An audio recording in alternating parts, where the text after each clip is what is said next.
Bonjour, j'espère que vous allez bien, que vous avez bien commencé votre journée. J'ai plus beaucoup de place, hein. J'ai retrouvé les trucs que j'avais achetés à Black Friday qui étaient rangés dans un coin de la maison. Donc, toutes les lumières de la maison sont allumées, mais quand je regarde dans la caméra, on a l'impression qu'il fait nuit noire, quoi. Et qu'il y a des jolis... Oui, je sais pas, c'est un truc, ça doit être un effet visuel de caméra. Bien, assez de blabla. Aujourd'hui, on commence avec L'Esprit des cristaux de Colette Baron-Reid, suivi du Rêve du chaman, toujours de Colette Baron-Reid, avec un chaman, Alberto Vijoldo. Ok, et pour finir, un Téléma le Normand de Renata Lechner. Voilà, pour avoir des messages plus dans la matière. Alors, zou. Merci de nous donner des beaux messages. On est quel jour? On est vendredi. On doit être le 23. Pardon. Merci de nous donner des beaux messages pour ce 23 décembre 2022.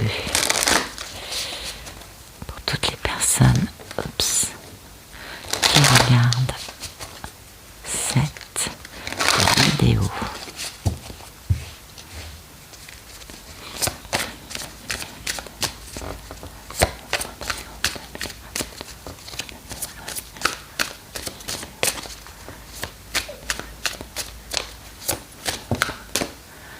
Bois pétrifié, c'est marrant, il me semble qu'on l'avait eu il n'y a pas très longtemps.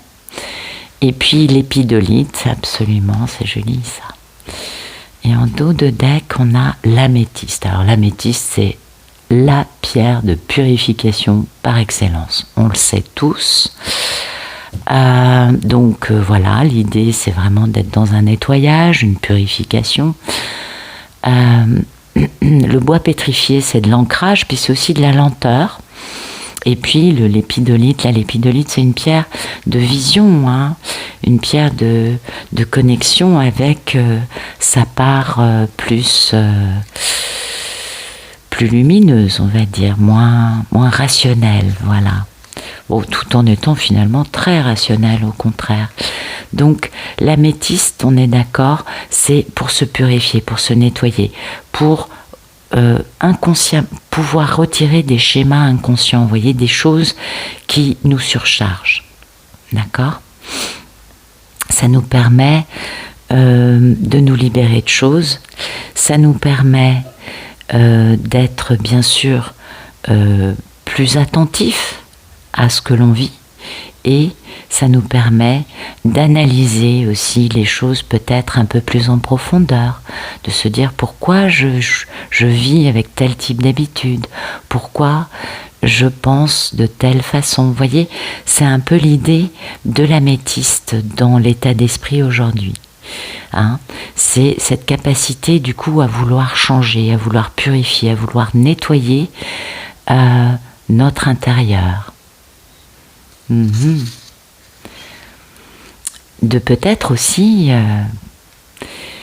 il y a le côté nettoyage intérieur, puis peut-être aussi qu'il y a un côté, qu'est-ce que je pourrais faire ou dire pour pouvoir, vis-à-vis des autres, pour pouvoir partager ce que je veux, ce que je pense, au lieu de systématiquement me sacrifier parce que c'est plus simple.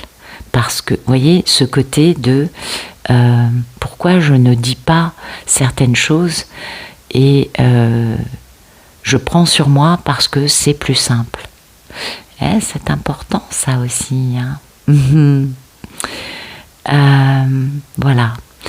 Donc l'améthyste, c'est vraiment cette notion de purification, de guérison, de transformation, de vraiment comprendre que on a peut-être des choses à changer, mais aussi que tout simplement on pourrait fonctionner différemment. C'est intéressant. Ensuite, le bois pétrifié, ben, ça met du temps, hein, le bois pour passer à la pierre, ça, vous le savez. Donc, ça nous parle beaucoup de lenteur, de patience, d'intemporalité, mais ça nous parle aussi d'alchimie.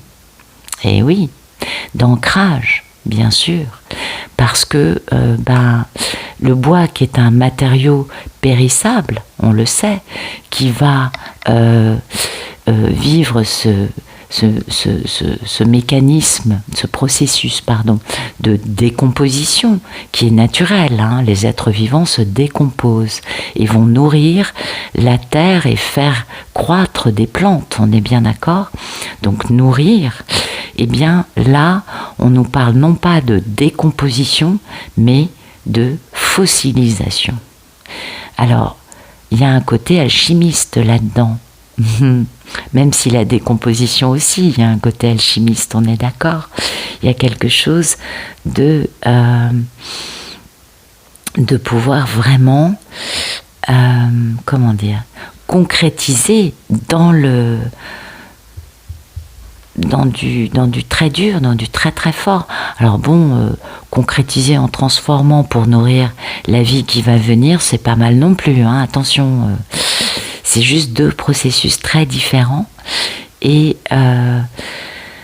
il y a cette notion quand même dans le bois pétrifié de grande lenteur, et de donc apprendre les bienfaits et les vertus de la patience. Ça nous parle vraiment de savoir justement être patient, parce qu'il y a des processus en cours et que on aura des beaux cadeaux à l'arrivée. C'est un peu ça l'idée. Et puis de justement comprendre et faire confiance dans ce fameux timing divin. Oui, on en parle beaucoup, hein. On est d'accord. Et puis voilà, c'est une question vraiment de processus qui met du temps, qui avance petit à petit, et qui va permettre une croissance, une guérison, poser autre chose de nouveau, voyez, qui permet une transformation. Alors oui, ça met du temps, on est d'accord. C'est tout à fait vrai et c'est nécessaire. Les personnes ne changent pas rapidement, hein, non. Ce qui est rapide, c'est souvent éphémère, voilà.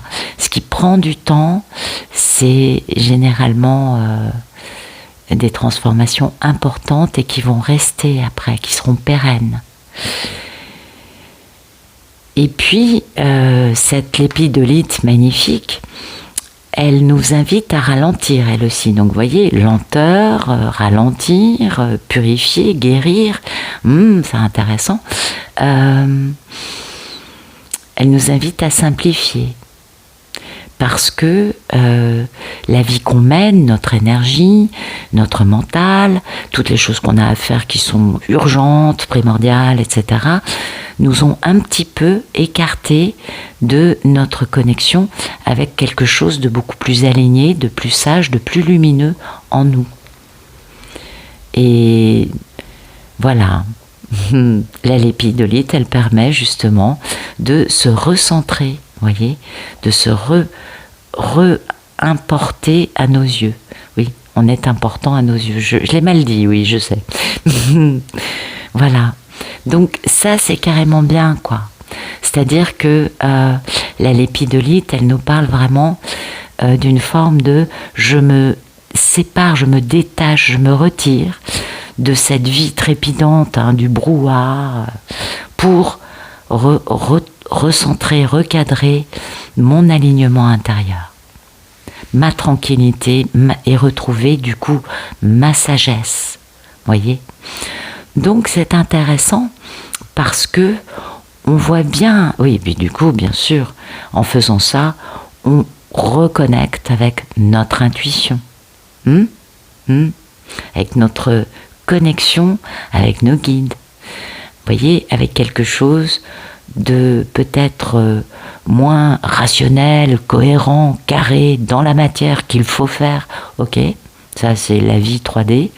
Non, elle permet de justement passer à quelque chose qui apporte beaucoup de bien-être et qui bizarrement fera aussi ressentir du bien-être à ceux qui vous approcheront. Parce que une personne qui émane une énergie de tranquillité, de bienveillance, de douceur, enfin, c'est même pas une question de douceur, c'est juste une question de sagesse, de tranquillité et de bien-être. Ça fait du bien à ceux qui sont pas dans cet état-là. Et oui.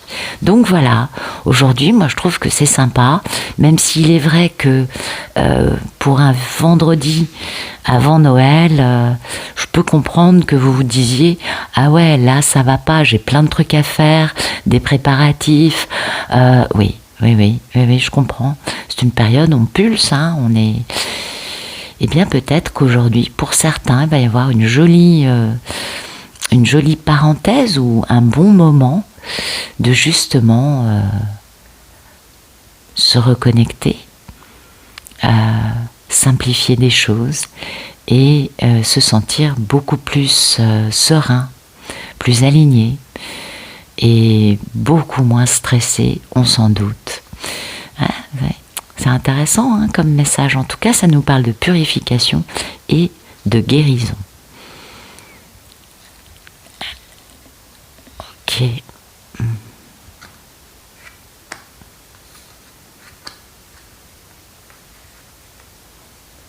Voilà.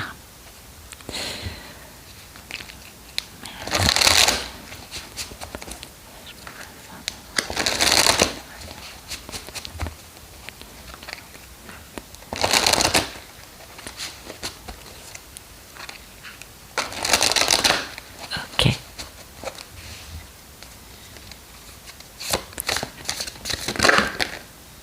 Joli. Ben voilà, écoutez, c'est un peu la répétition de ce que nous disaient les pierres. Cette carte s'appelle le miroir de la transformation. Eh ouais, la sublimation de l'ego. Voilà. Ça résume le truc, je crois. Et puis, cette carte, l'état d'esprit, c'est le bien-aimé, l'objet de l'affection, avec un joli cœur en flamme. Bon, c'est plutôt très joli. Ah, je vais rapprocher un peu les cartes, vous les verrez mieux. Ok. Comment vous dire? Bon, écoutez, voilà... on a quand même une personne dans le cœur. L'objet de l'affection, c'est quand même ça. On a une personne dans son cœur. Et cette personne, eh bien, elle nous pousse un peu dans nos retranchements. Et du fait que cette personne nous pousse dans nos retranchements, ça nous force à ça. À sortir de notre égocentrisme. Eh ouais, à guérir, à transformer des choses, à sortir de cette espèce d'image figée qu'on a de nous-mêmes, sortir aussi de masques, parce que la vie humaine force beaucoup de personnes, je ne dis pas tout le monde, mais beaucoup de personnes portent des masques, n'est-ce pas? Et ça nous force aussi à définitivement un jour décider de sortir de sa zone de confort. Il y a des zones à risque, on le sait. Attention, terrain miné. Attention, on ne sait pas où ça mène. Ouh là là là là. Oui, ça a l'air risqué en effet. Et oui, alors que ici, là, dans mon petit cocon, où je connais bien tout, je connais les règles, mes masques fonctionnent parfaitement, je suis rodée à ça, les autres portent des masques, mais leurs masques me conviennent, tout va bien, je domine ma zone de confort. Eh oui. Et voilà, ça nous parle d'évoluer, de sortir de ça, de comprendre que ce conditionnement qui est totalement en adéquation avec l'expérience humaine, attention, il n'y a pas de... Si vous voulez, c'est pas anormal. Eh non, c'est notre fonctionnement de société, d'être humain dans la matière, qui génère ça. Eh oui, ce n'est pas quelque chose de bizarre ou quelque chose de fou de porter des masques et de rester dans sa zone de confort. Pas du tout, pas du tout. Non, non, non, c'est nécessaire. Ben oui.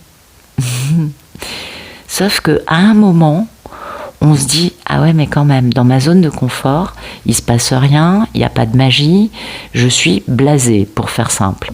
Eh oui, mais oui, parce qu'il y a un moment où la zone de confort, on est blasé, c'est normal. Puisque finalement, on n'a plus rien à découvrir, il n'y a plus d'aventure dans notre zone de confort. Donc, on accumule, alors on va s'acheter tel truc. Bah oui, parce que c'est bien, puis ça donne envie. La pub va nous générer une envie puis bah, quand on a le truc, quand on l'a acheté et qu'on l'a, on se dit ouais, bon, d'accord, on est très vite blasé. Je vous apprends rien, je pense que vous le savez très bien, tout ce que je vous explique. Voilà.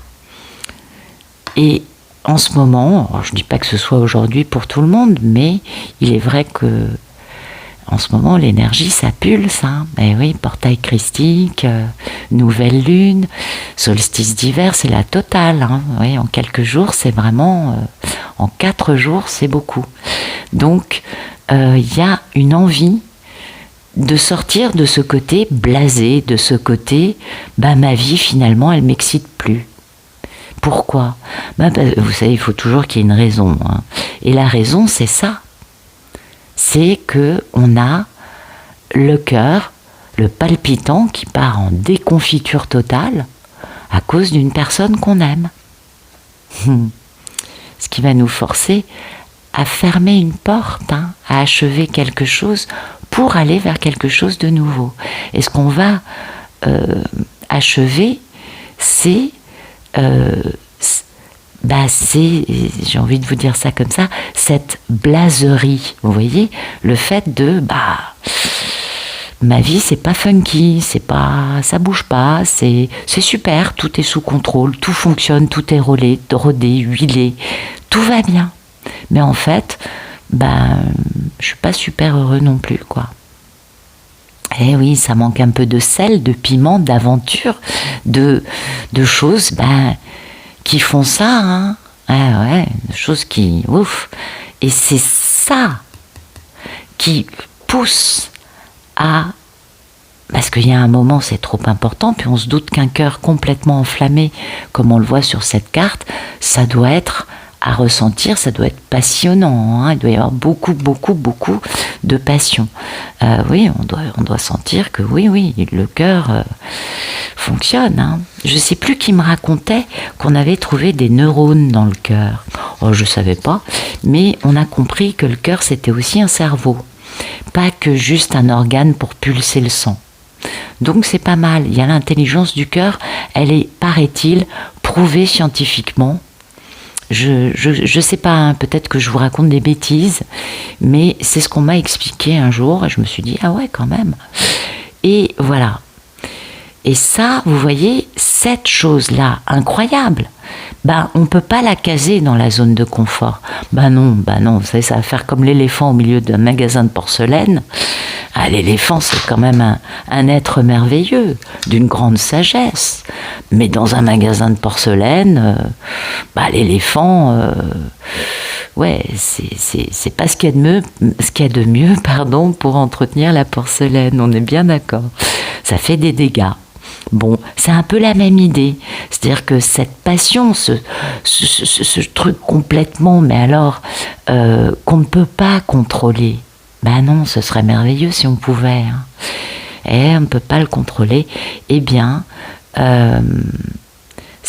a un côté... qui nous dépasse. On est bien d'accord. Alors c'est pas forcément une personne, ça peut être un projet, on est bien d'accord. Ça peut être vraiment une décision de s'engager dans quelque chose qui vous prend aux tripes, hein, et qui va vous inspirer pour sortir de votre zone de confort et pour aller vers quelque chose de beaucoup plus grand.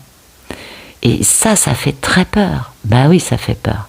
Parce que il y a un truc qui est tellement énorme dans ça que on ne peut pas le contrôler. Ah, ça fait très peur. On est bien d'accord. Donc voilà.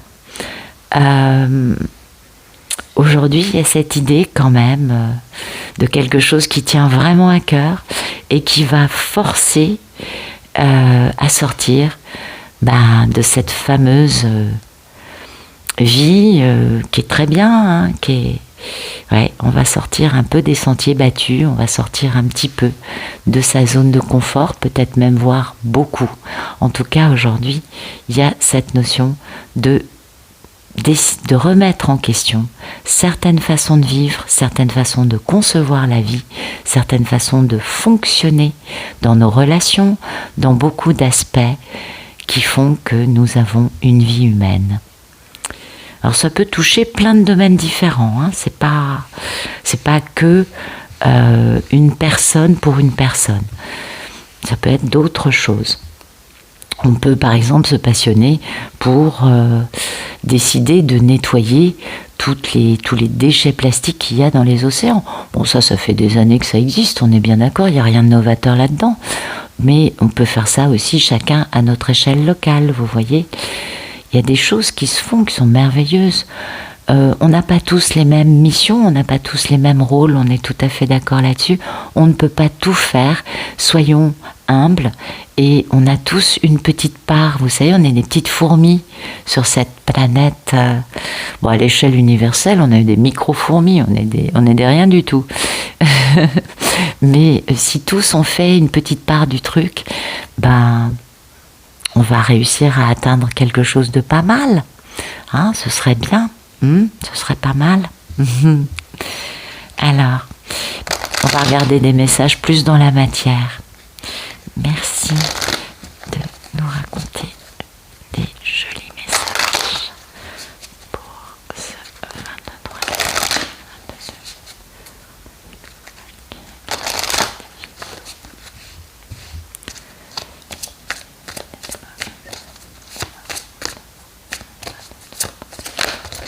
23. Ok. Zou et zou. Voilà, écoutez. Bon, là ça nous parle d'union. Hein. Alors ça peut être une association, ça peut être beaucoup de choses, un partenariat, ça peut être beaucoup de choses, on est tout à fait d'accord là-dessus. Mais le message principal, le premier message qui saute aux yeux, c'est l'union avec quelqu'un. Hein. Donc poser des limites, dépasser nos limites. Peut-être aussi une question de destin et décider enfin d'être optimiste et d'être heureux. C'est un peu ce que ça m'inspire comme ça, premier jet. Maintenant, la tour, c'est une carte particulière dans le Lenormand. Hein. Il y a un côté un peu une puissance qui est là mais qui est cachée.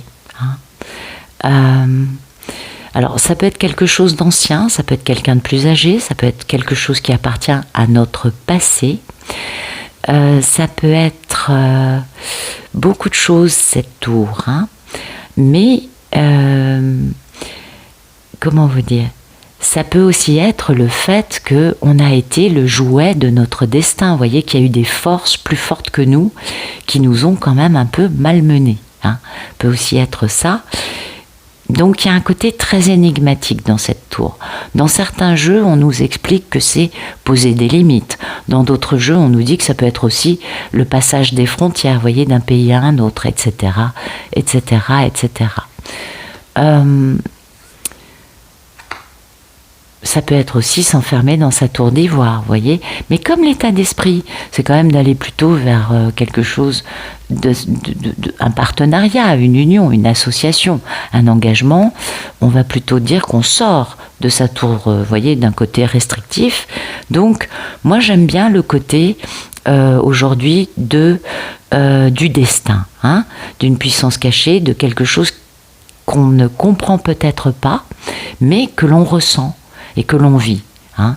Pourquoi est-ce que ce partenariat, cette union, cette association, cette alliance, cet engagement est si important à mes yeux ? hein. Pourquoi il y a une telle force là-dedans?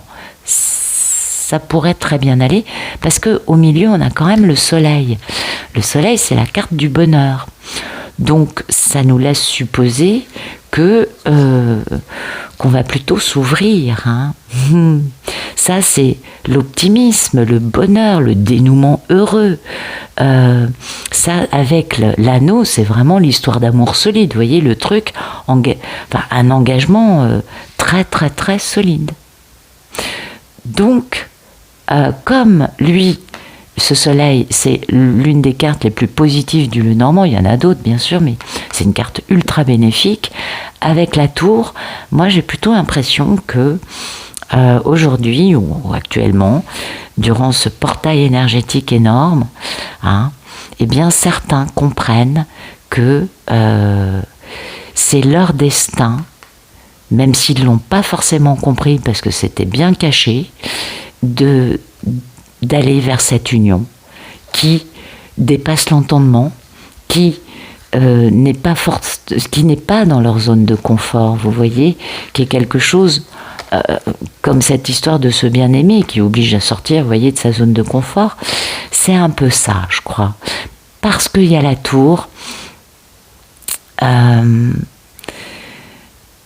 ça peut ne pas être l'amour, hein. Attention, ça peut être une aventure, ça peut être par exemple s'engager dans une action pour la planète, une action humanitaire, ça peut être démarrer une boîte, vous voyez, ça peut être plein de trucs variés. On n'est pas que dans une histoire d'amour. Mais enfin quand même, le soleil, l'anneau, quand même, ça nous parle beaucoup de ça. En tout cas, ça nous parle de solidité, hein. Ça nous parle d'engagement.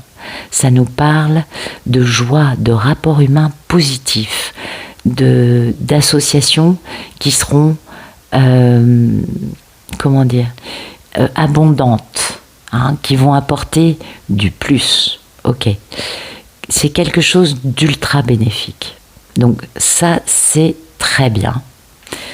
On a aussi derrière cet anneau la communication. Mais attention, la lettre, dans le Lenormand, elle est écrite avec sincérité.